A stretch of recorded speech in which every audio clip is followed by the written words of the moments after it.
करता हूँ कि तेरी सादगी तेरी खामोशी ढाका के बाहर भी चमकता है।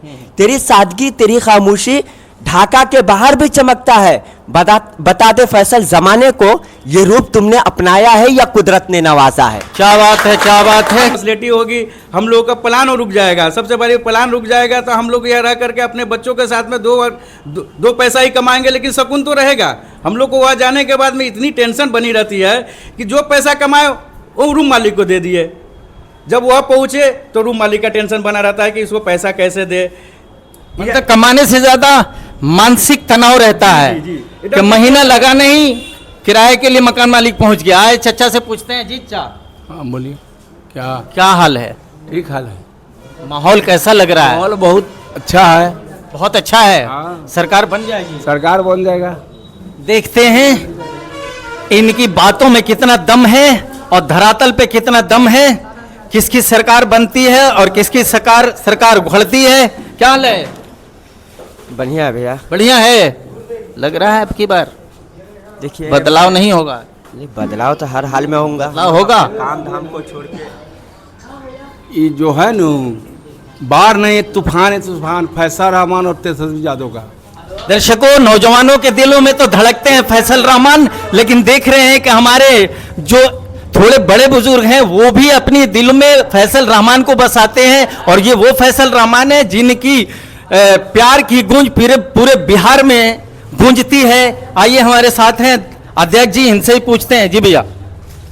देखिए, मैं आपके चैनल में 4 चांद लगाने की कोशिश करता हूँ। फैसल रहमान साहब एक ऐसे शख्स है जो धर्म से हटकर जो आज अपने जो ढाका विधानसभा के अंदर जो अपने चेहरे को आईना बनाकर दुनिया के सामने मुस्कुराकर गले मिलना, उनकी ये पहचान मैं 4 मिसरों में पिरोने की कोशिश। हम लोगों से जुड़े हुए हैं और इस बार जो है ना सरकार बदलने के एकदम मोमेंट में पूरा लोग लगे हुए हैं कि जो है। मुझे ये बताइए कि इंडिया जो गठबंधन है, मेन उसका उद्देश्य क्या है? इंडिया गठबंधन का वो किस तरह की सरकार चाहती है और बना करके पब्लिक में क्या अपना मैसेज देना चाहती है?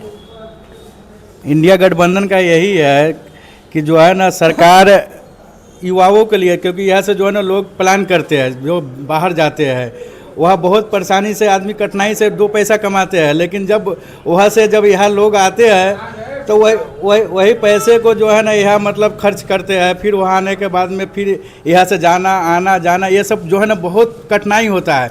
मतलब आने जाने में जो कमाते हैं वो पैसे खर्च हो जाते हैं, फिर बैठते हैं तो फिर फुकरा हो जाते हैं।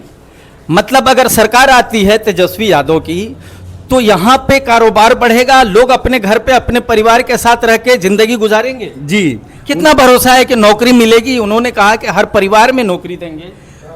उनका कहना है, समझिए 100 में 100 अगर उनकी सरकार बनती है तो यहाँ जो है ना वो नौकरी देंगे, या जो है ना प्लान लगा, मतलब जो है ना यहाँ रोजगार बढ़ाएंगे या फैक्ट्रियाँ बढ़ेगी और ये सबसे जो है ना प्लान रुकेगा। आगे की जब प्लान रुकेगा तो ये ऑटोमेटिक यह कारोबार बढ़ेगा। जब कारोबार बढ़ेगा तो जो है ना वो जो है ना या जो है ना अपने साथ में बच्चों के साथ में सब जो है ना रहना सहना जो है ना ज़िंदगी अच्छे से गुजार सकेंगे। दर्शकों, आप जानते हैं आप लोगों में से 95% लोग बाहर रहते हैं और कितनी मुसीबत से ट्रेनों में आते हैं और फिर वहाँ काम पे जाते हैं, और जहाँ पे किराए पे रहते हैं उन लोगों की क्या हालत होती है, मकान मालिक कितना उनको सताते हैं, और बाहर जाते हैं काम पे फैक्ट्री से लेकर के हर जगह उनको मानसिक प्रताड़ना का सामना करना पड़ता है।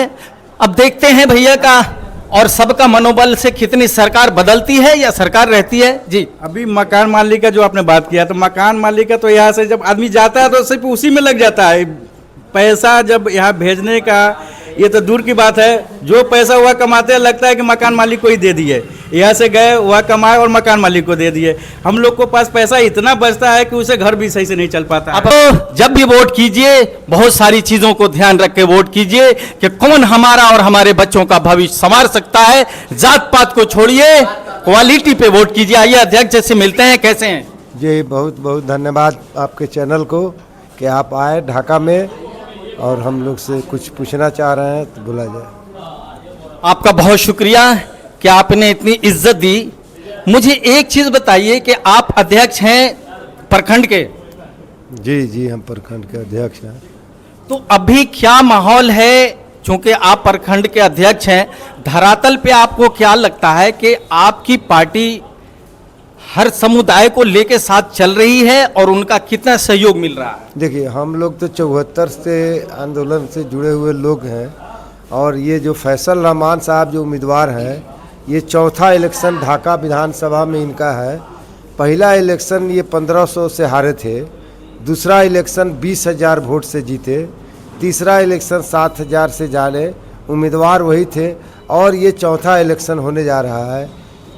जितना भी लड़ाई हम देखा है, ये जो लड़ाई है, ये जो चुनाव है, इसमें जो उत्साह देख रहे हैं, न जात का न पात का, A to Z का जो नारा तेजस्वी जी दिए हैं, उसी नारा पर लोग A to Z लोग इसमें वोट में जुड़े हैं। जात पात का कहीं से कोई नहीं है। लोग बेरोजगारी के नाम पर वोट दे रहे हैं, लोग महंगाई के नाम पर वोट दे रहे हैं, लोग भ्रष्टाचार जो ब्लॉक में तक नहीं बना था, जो मुझे एक चीज बताइए कि जहां कुछ ऐसी जगह थी जहां से वोट कम आए थे, वहां पे इस टाइम आपका स्पेशल फोकस है, उधर ध्यान है?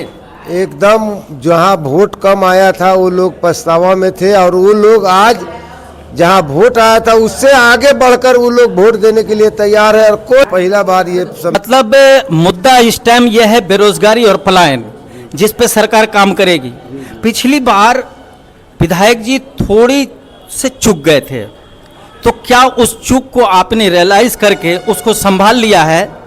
जी जी, लोग जो वोट नहीं दिए थे वो 5 साल बहुत पछताए हैं कि हमसे गलती हो गई कि फैसल जैसा लोग को, वो लोग आज खुद पछतावा कर रहे हैं और वो लोग एकदम कदम से कदम बढ़ाकर एक एक लोग साथ आकर जुड़ गए हैं। जात पात का कोई निशान नहीं है कि कोई, बस एक ही नारा है से इंडिया गठबंधन के सरकार को बनाना है। वो बेरोजगार लोग अपना तकतकी लगाया है कि इंडिया गठबंधन सरकार आएगी तो हमको रोजगार मिलेगा, रोजी मिलेगा, रोजगार मिलेगा, इसी के में लोग वोट दे। पहले जो इलेक्शन हुआ उसमें बिछड़ने का क्या कारण था? रणनीति थी या कुछ बातों को नहीं समझ पाए या विरोध आभास था?